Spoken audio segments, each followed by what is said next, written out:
కలువరి మహిమా శుభ సందేశం.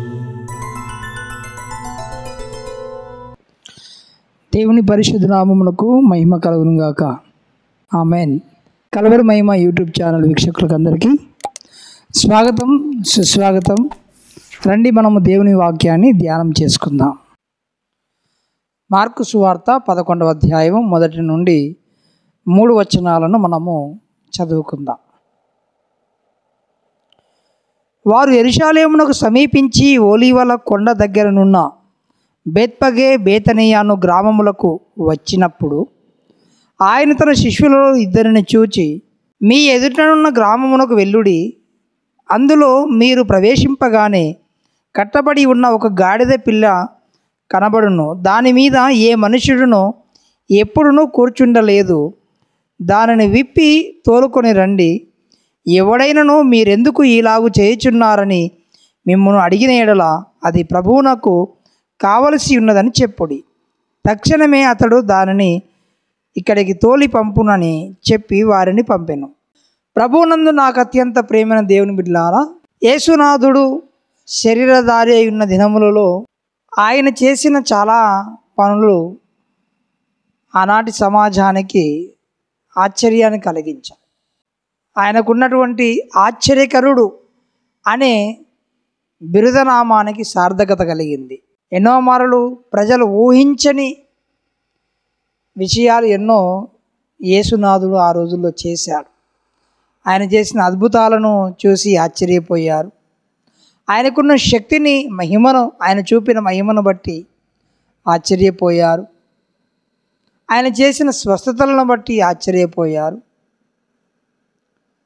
పంచభూతాల మీద ఆయనకు కలిగి ఉన్న అధికారమును బట్టి చాలామంది ఆశ్చర్యపోయారు. అదే రీతిగా దయ్యములను వెళ్ళగొట్టినప్పుడు కూడా చాలామంది ఆశ్చర్యపోయారు.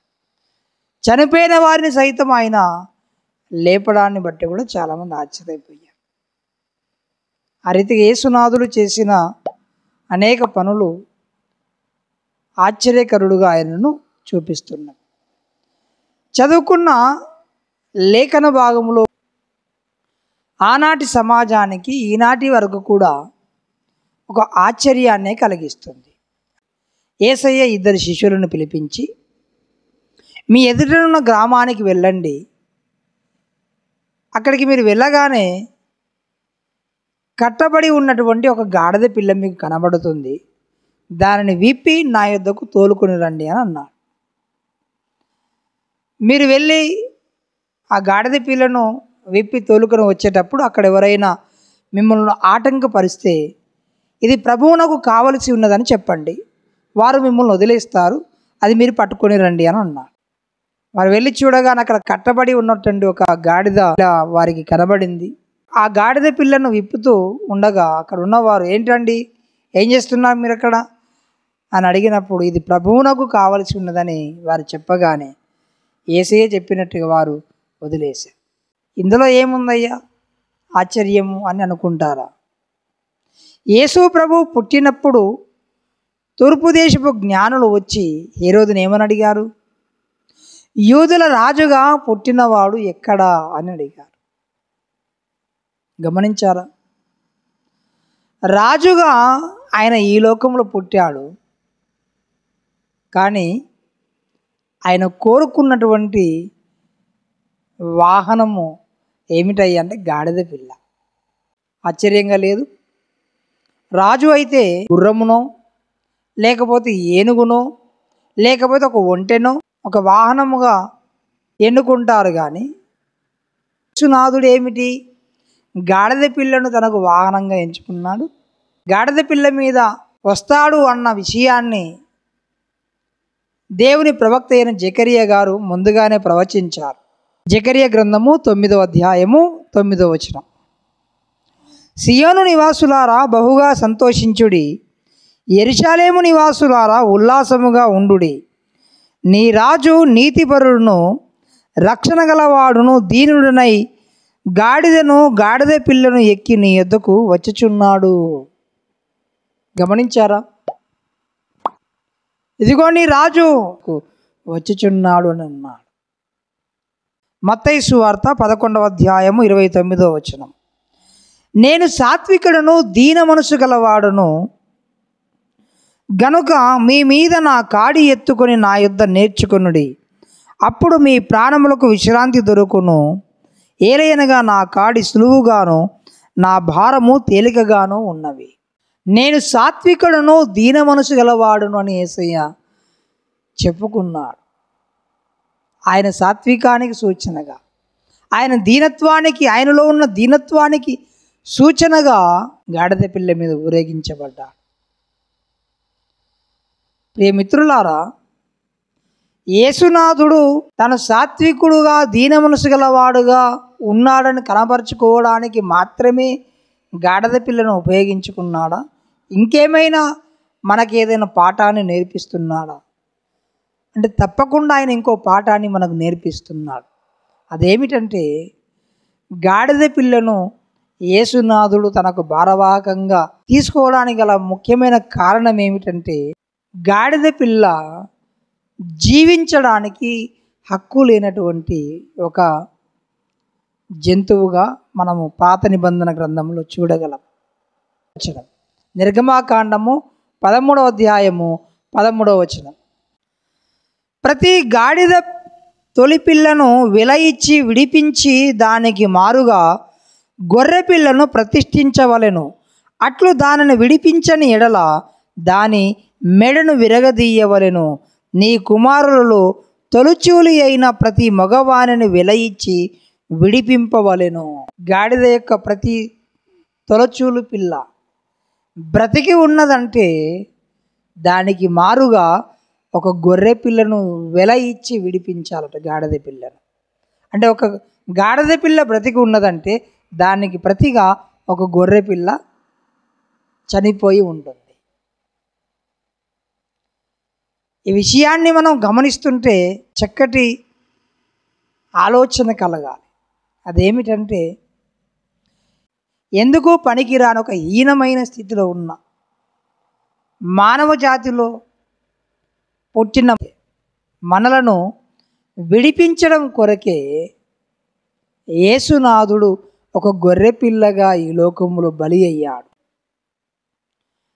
ఒక భక్తుడి రీతిగా పాట రాశాడు.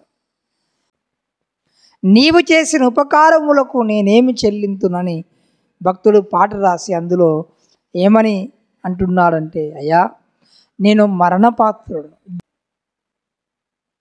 ప్రియ దేవుని బిడ్డ, మనం ఎప్పుడో చనిపోవలసిన వారమై ఉండగా, ఎప్పుడో మరణించవలసిన వారమై ఉండగా యేసునాథుడు మన పాపములకు బదులుగా శిలువ మీద ఆయన బలి అయి నిన్ను నన్ను మన పాపముల నుంచి విడిపించి తన కుమారులుగా కుమార్తెలుగా మనల్ని చేసుకున్నాడు. మనలను విమోచించాడు. ఆయన వెల చెల్లించి మనలను విమోచించాడు. ఆనాడు ఒక గాడిద తొలచూలు పిల్ల బ్రతికి ఉన్నదంటే దానికి మారుగా ఒక గొర్రె పిల్ల చనిపోయి ఉంది. అలాగే ఈనాడు నీవు నేను బ్రతికి ఉన్నామంటే, నీవు నేను మన పాపముల నుంచి విడిపించబడినామంటే, మనకు బదులుగా యేసునాథుడు శిలువలో తన విలువైన ప్రాణమును పెట్టి మనల్ని విమోచించిన దేవుడు ఆయన. ప్రియమిత్రులారా, గాడిద పిల్లనే దేవుడు తన భారవాహకంగా ఎందుకొరకు ఉపయోగించుకున్నాడంటే,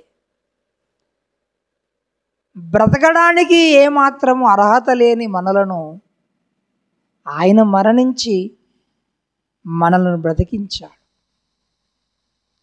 మనకు నిత్య జీవం ఇవ్వడానికి ఆయన ఈ లోకములోనికి వచ్చి తన ప్రాణమును పెట్టాడు. మనలను విడిపించడానికి యేసయ్య తన రక్తమునే వెలగా చెల్లించాడు. గమనించారా? కనుక అందరూ నన్ను హేళన చేస్తున్నారు, అందరూ నన్ను తూలనాడుతున్నారు, అందరూ నన్ను వెలివేశారు, అందరూ నన్ను హీనంగా చూస్తున్నారు, అందరికీ నేనే ఒక భారముగా ఉన్నాను అనుకుంటున్నావా? అందరి చేత వెలివేయబడిన, అందరూ నిన్ను తూలనాడిన, ఇదిగో యేసునాథుడు నిన్నే కోరుకుంటున్నాడు. నేనెవరికి ఇష్టం లేదయ్యా, లేదు నీవే నాకు కావాలి కుమారుడా కుమార్తె అని ఆయన ఇష్టపడుతున్నాడు. నా కొరకు ఎవరు బలి అవుతారయ్యా, నన్ను ఎవరు విడిపిస్తారంటే నేను నిన్ను విడిపిస్తానని యేసయ్య మన కొరకు సిలువలో తన విలువైన ప్రాణమును పెట్టాడు. ఇంతగా ప్రేమించే దేవుడు ఎవరైనా ఉన్నారా? కనుక మారు మనసు పొందండి, యేసునాథుని ప్రేమను అర్థం చేసుకోనండి, సిలువలో ఆయన మన కొరకు చేసిన త్యాగమును అర్థం చేసుకోనండి. ఆయన మనం ఎవ్వరము నశించిపోవడం ఆయనకి ఇష్టం లేదు. కనుకనే తన రక్తమునే వెలగా చెల్లించి నిన్ను నన్ను విడిపించిన గొప్ప దేవుడు ఆయన. నీవెవరికి ఇష్టం లేకపోయినా ఇదిగో నేను ఎంతో ఇష్టముతో నీ కొరకే తన ప్రాణం పెట్టిన గొప్ప దేవుడు యేసయ్య.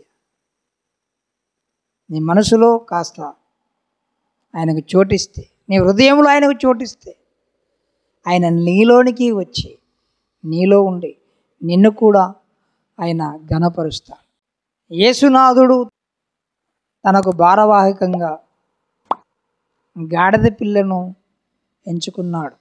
ఈరోజు నిన్ను నన్ను యేసయ్య ఎంతగానో ప్రేమిస్తూ, అందరూ మనలను తూలనాడవచ్చు, కానీ యేసయ్యకు నువ్వంటే చాలా ఇష్టం. ఆయన శిలువ యజ్ఞము అందరి విశ్వాసమును ఉంచుదాము. మన జన్మ కర్మ పాపముల నుండి మనం విమోచింపబడదాం. రండి ప్రార్థన చేసుకుందాం. ప్రార్థన చేసే సమయం ఇది. ప్రేమ కలిగిన మా దేవ, జీవం కలిగిన మా తండ్రి, మీ బంగారు పాదములకు వందనాలు, స్తోత్రములు. మట్టల ఆదివారం సందర్భంగా గాడిద పిల్లను ఎందుకొరకు మీరు ఒక వాహనంగా మీరు సిద్ధపరచుకున్నారు, లేఖనాల ద్వారా మాకు వివరించబడిన ప్రతి మాటను బట్టి వందనాలు. చావునకు సిద్ధమైన మమ్ములను గొర్రెపిల్లగా మీరు మరణించి మమ్మల్ని విడిపించిన గొప్ప దేవుడు అని దేవా, అంత మాత్రమే కాదు, నీవు రాజువై ఉండి దీనత్వానికి సాత్వికానికి సూచనగా గాడిద పిల్ల మీద మీరు వచ్చారన్న విషయాన్ని మాకు తేటగా సెలవిచ్చినందుకు వందనాలు. మీలాంటి సాత్వికము, దీన మనస్సు మా అందరికీ మీరు అనుగ్రహింపచేయమని చెప్పబడిన దైవ లేఖన భాగం అందరి హృదయాల్లో ఫలింపజేసి మా వీక్షకులందరినీ మీరు దీవించి ఈ మట్టల ఆదివారం సందర్భంగా మీరు నేర్పించదలుచుకున్న ప్రతి పాఠమును మేము నేర్చుకొని దీవించబడినట్టు సహాయమును చేయమని, ఆ గాడిద పిల్లను మీరు ఉపయోగించుకున్నట్టుగా ఎన్నికలేని నన్ను మమ్ములను మీరు ఉపయోగించుకొని మీరు మహిమ పొందమని యేసు నామమున అడిగి వేడుకొనిచున్నాము తండ్రి. ఆమేన్, ఆమేన్.